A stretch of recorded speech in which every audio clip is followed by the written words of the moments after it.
4 years, countless sleepless nights, graduating with zero debt. Nathan had done everything right, hoping that this time, just this one time, he would be seen. But his family's chairs remained empty. Only Stanley's parents, his best friend, were screaming his name, their smiles so brilliant they seemed to make up for the cruel absence. A text from his mother flashed, "Proud of you," but it was followed by a single invisible blade that tore through his heart. "The family is going out to celebrate Rose tonight, sweetie. It is your day, but she is the only light." Those words, as cold and sharp as a scalpel, shattered his dream of recognition, exposing the brutal truth. In this family, Nathan was just a meaningless blur next to Rose's dazzling aura. Will he remain forever in the shadows? Or will he rise up, break the chains, and reclaim the light that is rightfully his? Amidst a sea of black gowns and roaring cheers, Nathan saw only an empty space. It was an empty space in the shape of his father, his mother, and his sister, Rose. It was in the seventh row, section C, right behind Stanley's family. He could see Stanley's parents waving frantically, their mouths forming his name. Nathan! Loud enough to cut through the stadium's chaotic symphony. Their smiles were radiant under the May sun, and his space was silent, cold. He walked onto the stucco, his hand moving on autopilot to shake the deans. A programmed smile spread across his lips as the photographer's flash went off. His eyes scanned the crowd one more time, a final stubborn flicker of hope. They must be stuck in traffic, he told himself, or they had to park somewhere far away. Any reason at all, as long as it was not the stark truth that they just had not come. Nathan was the first on his father's side of the family to graduate from college. The first on his mother's side to do it without a single dollar of student debt. He thought that would have meant something. This morning, all he had received was a single text. "We are so proud of you," from both of them. Rose, his sister, had not even bothered with a message. Just a soulless like on the Instagram picture he posted in his cap and gown.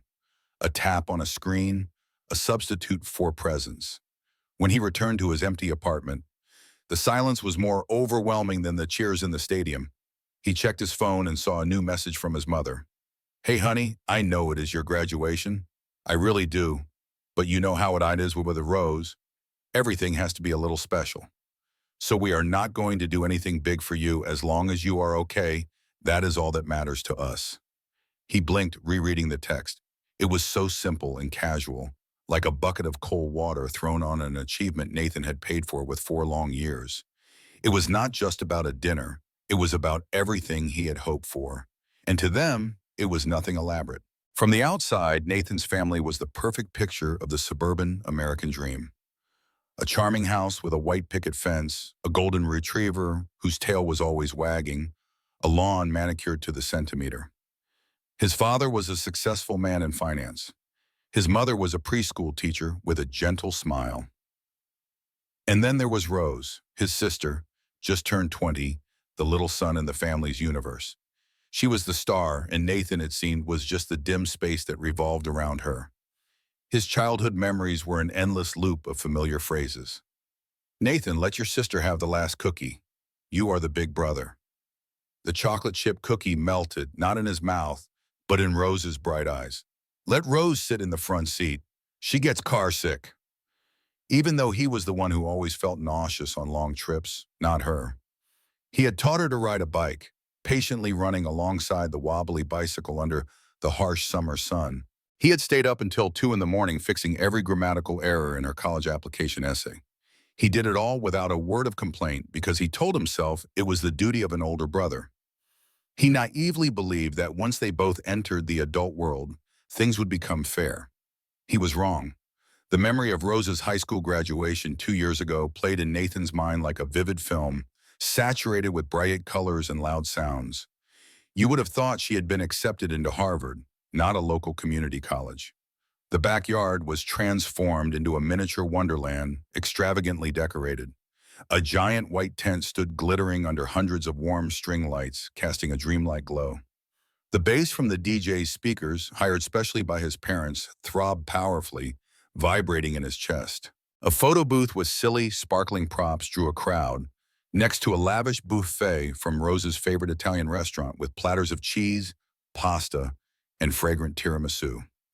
A massive banner reading "Congratulations, Rose" dominated one wall of the house, as if the entire world needed to know it was her day. Nathan stood there in the scorching June heat, sweat beading on his forehead, a tray of cupcakes in his hands as he helped his mother arrange them. He weaved through the crowd of relatives and Rose's friends, all laughing and chatting, to make sure the lemonade pitcher was always full. He leaned into his mother, whispering, "Mom, is not this a little much? It is just high school graduation."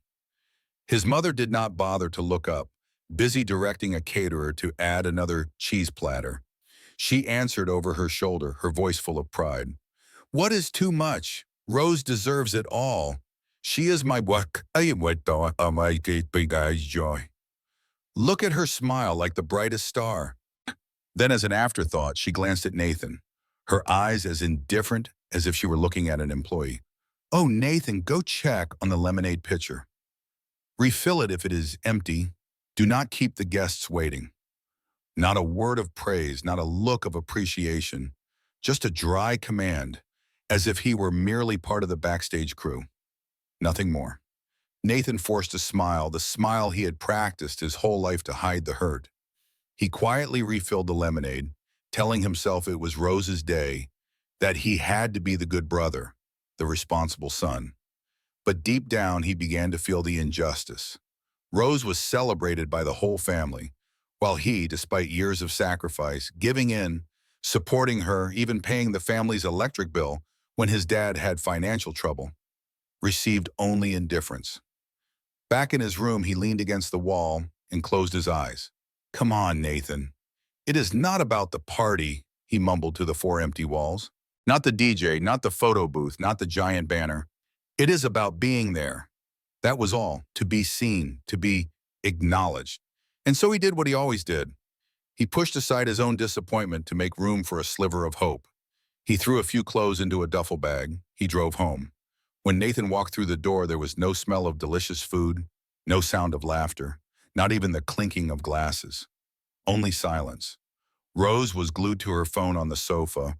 The monotone drone of a golf commentator came from the living room where his father was sitting. And then his mother emerged from the kitchen holding a cardboard pizza box. "Happy graduation," she said with a slightly forced smile, ceremoniously placing the box on the kitchen counter as if it were a grand surprise. "I got your favorite pepperoni." Rose did not even look up, offering a dry comment. "You are lucky. Dad was just going to get McDonald's." Nathan's eyes scanned the room. No banner, no card. Oh, not even a hastily written sticky note on the fridge. There was not a single bottle of soda to share. His college degree, still rolled up in his bag, suddenly felt as light and worthless as a paper napkin. As if sensing the collapse on his face, his mother sprang into action. She grabbed a bottle of ketchup from the fridge and squeezed out the word CONGRATS in a wobbly script on a plate next to the pizza box, finishing it with a lopsided heart. "There, now it looks like a party," she said, her voice falsely cheerful. Nathan stood there stunned, like an alien observing a strange earth ritual. He sat down, took a slice of pizza, and tried to force a smile. "Thanks, Mom," he said, because it was the only word he could think of. Then he pulled out his phone. He held up a slice of pizza against the ketchup-scrawled backdrop and took a picture. He typed the sarcastic caption, "Dream big, kids," and hit post. No one in his family looked up. They just watched TV. That was when he asked to go for a walk. But it was not a stroll. It was an escape. The sound of the front door closing behind him was a definitive click, cutting off the noise of the TV. The cool night air hit his face, and for the first time all day, he felt like he could breathe. His stroll only took him to the end of the gravel driveway, where his car was parked. Inside the car, the silence was almost deafening, a cruel contrast to what he had just experienced. He did not go back to his apartment. He drove straight back to the hotel. Nathan just sat on the edge of the bed, his eyes fixed on the cheap landscape painting above the desk, wondering how long he had been lying to himself. He had always told himself that if he just achieved something big enough, they would see him. that the family would finally treat him like he actually mattered, that if he were good enough, smart enough, successful enough, they would look at him with the same eyes they used for Rose. But they had not.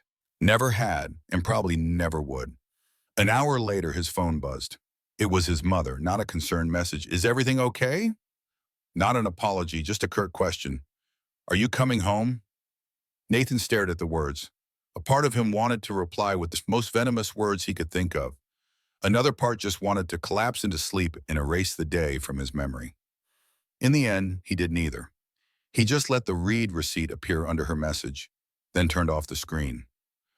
A deliberate silence, colder than any reply. The next morning, Nathan turned off his phone. He did not check his messages. He did not tell anyone where he was. He just sat in the hotel room, eating a terrible breakfast and watching cable news on low volume, letting the silence envelop him. That was when something shifted. It was not a breakdown, but something more like a quiet realization. Nathan did not want to go back, not just to the house, but to them.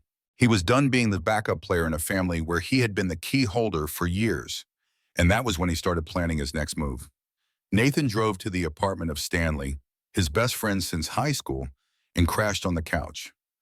Stanley did not ask many questions. Stanley did not ask a single question. He just opened the door, pulled Nathan inside, pressed a cold beer into his hand, and said one thing: "It is about time you got here." He had always known. He had been an unwilling audience to this play for years. He had seen how Nathan's family treated him like a spare tire, only brought out for emergencies, and even then using him was considered an inconvenience. "You are not going to believe this," Nathan said, his voice bitter as he swiped through his phone. While he was grappling with the feeling of being abandoned, his family, his father, mother, and Rose, had taken a trip to a vineyard the very next day after his graduation. The glowing pictures appeared, matching outfits, expensive cheese platters, and a handwritten banner, kicking off Rose's summer. Stanley raised an eyebrow. "Wait, was not this weekend supposed to be for your graduation?" Nathan said nothing. In that moment, a harsh truth slammed into him. This was nothing new. Rose always found a way to make every moment her own, and his parents never once stopped her.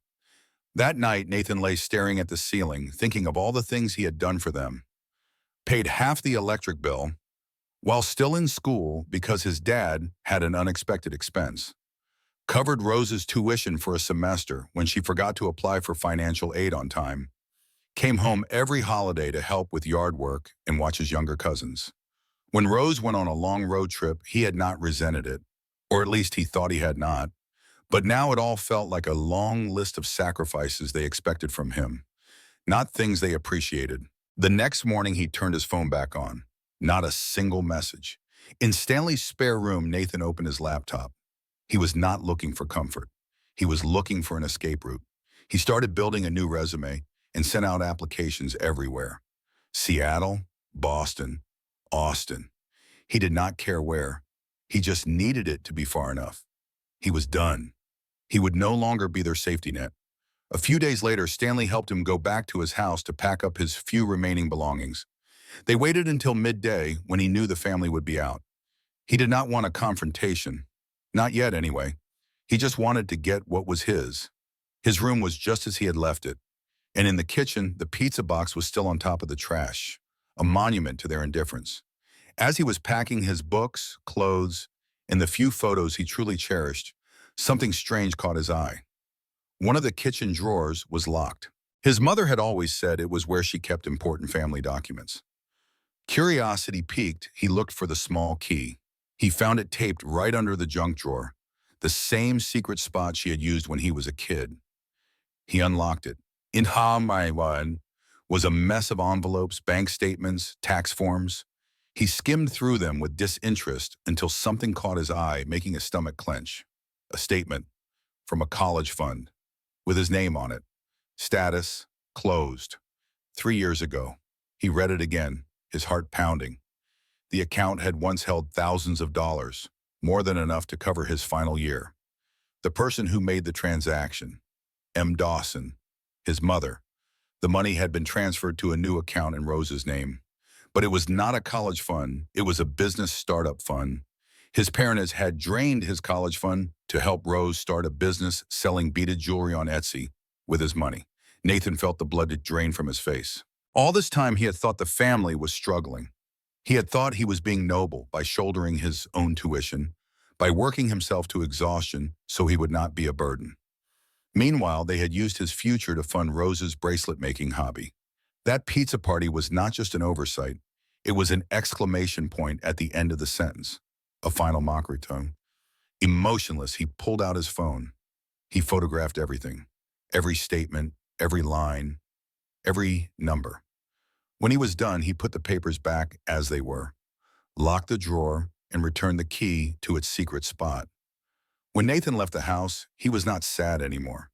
He was a different person, focused and determined. Stanley helped him load the last box into his car. "Are you okay?" Stanley asked. "Not yet," Nathan said, "but I will be." He found a short-term rental on the other side of town, a temporary hideout to get his life in order. He had no intention of staying long. He knew he had to disappear in stages, first emotionally, then physically.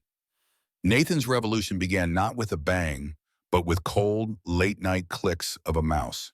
He cut off their access to his bank account. For years, his name had been used to co-sign on some of the family's utility bills. He logged in and removed his name from everything: the water and electricity bills, the car insurance, the online subscriptions. Nathan changed every password, a digital purge. Clean, but he was not done. There was one last move to make. It was not just about revenge, not just an escape. It was an act that would redraw the boundaries permanently, something they would never in a million years see coming. Rose's birthday was never a party. It was an event. As a child, her birthday was like a national holiday in their house. One year it was renting out an entire trampoline park. Another year it was a trip to Disneyland with friends. As she got older, things remained the same. Last year, they surprised her with an all-expenses-paid weekend trip to Napa. This year, she was turning 21, and Nathan knew the script: a lavish party, alcohol flowing freely, and 100 people fawning over her like a star. He would not be there, at least not in the way they expected. In the 2 weeks leading up to the party, he was completely silent. His mother would occasionally text, "Hope you are feeling better. We miss you." Rose sent one line, "Are you done being dramatic, or can I invite you to my party yet?" He let the messages go unanswered, letting them believe they still had control. Meanwhile, he was busy. He gathered it all: the photos of the documents from the locked drawer, the college fund transfer statements, the bank records showing the money flowing into Rose's account. He even dug up an old email from his sophomore year when he had asked his mother for help with tuition. She had replied, "We just do not have the money, sweetie. You are going to have to figure it out." A bald-faced lie, but the final piece came when he checked the county website and discovered the LLC Rose used to sell her jewelry was registered under his father's name. It was a family business, which meant everyone knew. The day before the party, Nathan composed an email, short, cold, and with no room for negotiation. The recipients, his parents, his Aunt Monica, and a few close relatives, the ones who always enabled them. The email read, "I have attached all the evidence. No one needs to take my word for it. For years, I thought the problem was me, that I was not doing enough, was not good enough. Now I understand. The problem was never what I did, but who you chose to prioritize. You took my college fund and gave it to Rose. You told me to be grateful for a pizza while you served her my future on a silver platter. Consider this my RSVP to this invitation and to all future invitations." Then he hit send. Nathan refused to check the group chat afterward, but Stanley did, and it got ugly. His mother called 6 times in a row. She left voicemails that started calm and concerned, but quickly escalated to frantic and angry. "You are misunderstanding what those documents mean," she seethed. "That money was not just yours. We had to make a family decision." But even with that small victory, he was not finished. Because while this birthday drama was satisfying in its own way, it did not provide closure. It only cracked the surface. He needed distance, a clean break. So when he got a job offer from a firm in Chicago, a good one with a better salary than he had hoped for, he accepted it immediately. He did not tell his parents, did not tell Rose, did not post about it.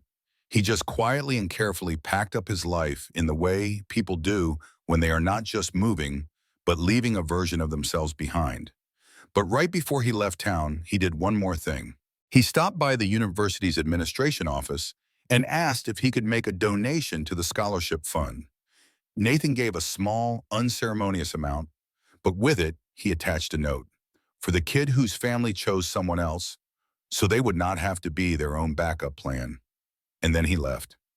Nathan arrived in Chicago with 3 suitcases and a feeling that, finally, felt like relief. He did not cry as he drove over the state line. There was not a single pang of regret for what he was leaving behind. He just drove, letting the flat fields of the Midwest pass by his window like a long, slow exhale. His whole life, he had been trying to contort himself to fit into a family-shaped box that never had room for him. Leaving was not running away. It was liberation. And for the first time in he did not know how many years, he felt like he could take a full breath. Months passed, seasons changed, life went on. A year later, Rose announced her pregnancy on social media. There were balloons, glitter, and a gender reveal with a confetti cannon in the backyard. His parents posed in matching grandparent t-shirts, beaming. Nathan felt nothing, not envy, not bitterness, just a healthy and necessary distance. They had their world, their curated version of family, and he had his, quieter, smaller, but honest. If you enjoyed this story, do not forget to leave a like and hit the subscribe button to follow more emotional, dramatic, and surprising stories.